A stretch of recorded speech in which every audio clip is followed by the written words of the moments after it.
Hello and welcome to Painting Panzers. My name's Christian and today I'm going to be taking you through Heer46, their miniature range of 1/56 scale figurines as well as vehicles. Naturally, as the name would suggest, Heer46 is focused on the latter parts of the war, obviously going into the realms of the what if the Germans and that could have kept going, and what sort of tanks and stuff could we have seen. So they've got some very, very interesting stuff, as you can see coming up on the screen now, but we're going to take a closer look and see what they sent.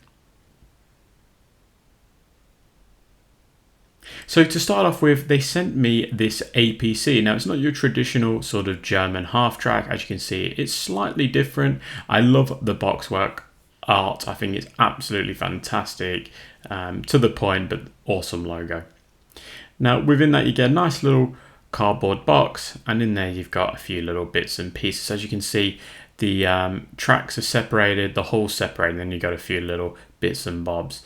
Now the actual casting of this half track is really nice, probably one of the better resin bodies I've actually seen. There's only a tiny little bit clean up there. I'm trying to pick it up with my nail, probably not a good idea. Standing off would do the trick a lot better. But yeah, super smooth, no real dents in there, very, very little cleanup involved. The actual panels and stuff seem to fit really, really well. You can see there, that's without any glue or pressure. It's almost perfectly aligned, which is really rare for resin, I've found, at least anyway. It didn't come with an instruction manual, but I'm sure on their website they probably have it. So, and I mean, it's pretty self-explanatory. There's a few times where I've may have missed the mark, as you can see here, but it fits in really nicely. Now looking at the actual the two tracks, seeing how they fit, again, pretty seamless, to be honest. Look at that, really, really nicely. That's without any cleanup as well, guys. And again, just really nice. All seems to go in really well. You can see that the seat is something that you need to glue in. It's a part on its own, which actually probably will help for gluing on figures and stuff. The actual MG itself is a little bit on the chunkier side, but you got to understand that this is obviously for wargaming, so that's to be expected, I suppose. Then they sent me this cool contraption, and I'm going to link a photo of it as well. But it seems to be a turret for obviously some sort of anti-aircraft gun. And again, it comes in resin pieces. Really, really nice. I just have to clean up that little bit of excess resin on the bottom there. But in terms of the detail, the smoothness, and the lack of cleanup involved, it really is a 10 out of 10. It's really nice. The metal as well that comes with all of these so far has been great. And you can see the barrels on here. They're proportioned to me a lot better as well than the MGs were, but I'm thinking this is because they're metal. So yeah, the detail on them is really, really nice.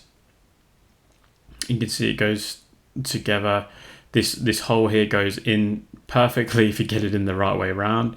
And it smooths around without any friction, which is obviously what you want, but obviously you want to make sure you're getting it the right way around first. So once we've got that the right way around, we're going to be laughing. And they go in as such. Seems to go in pretty well.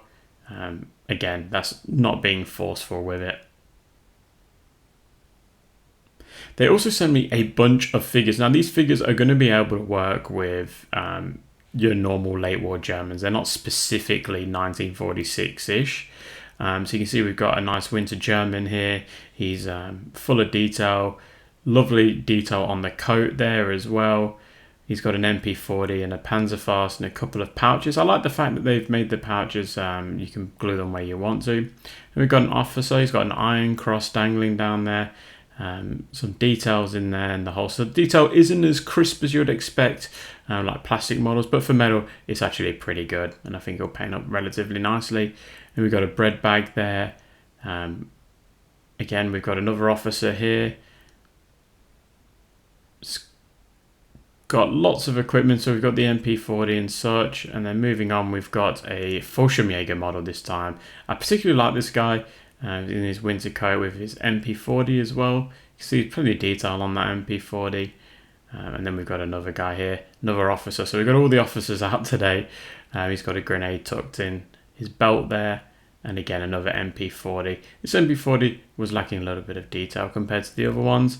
Then we've got another officer, it would look like, or potentially just a lad with an MP40. There we go, another MP40, looking the business. This one is probably my favorite. Very, very cool.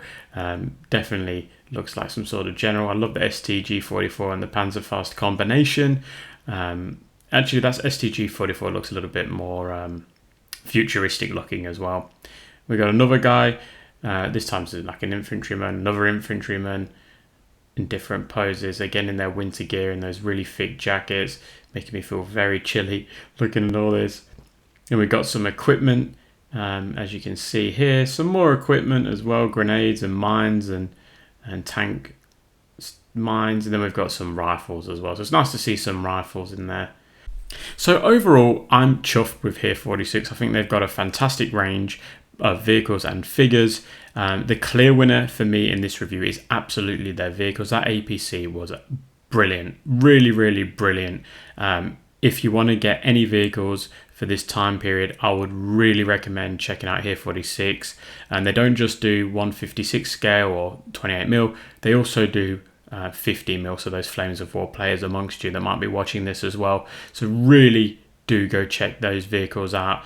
Now that's not to say that the figures aren't also worth investing in. Figures are always difficult because the market is so saturated with companies that are releasing figures, and I think Heer46 have got some great figures. I especially love the Winter Fallschirmjäger and the late war Field to the Germans that they've got. However, just the detail on some of the bits of metal is just a little bit lacking in terms of the crispness. Now that's just a very minor criticism. They actually would paint up perfectly fine, I'm sure, and we'll see that later on when I get around to painting some of these. So do let me know in the comment section how you found this video, if you've got any Heer46 figures or vehicles and what you make of them, and what in this video would you like to see painted up first. Let me know in the comment section, and until then, I'll catch you at the next one.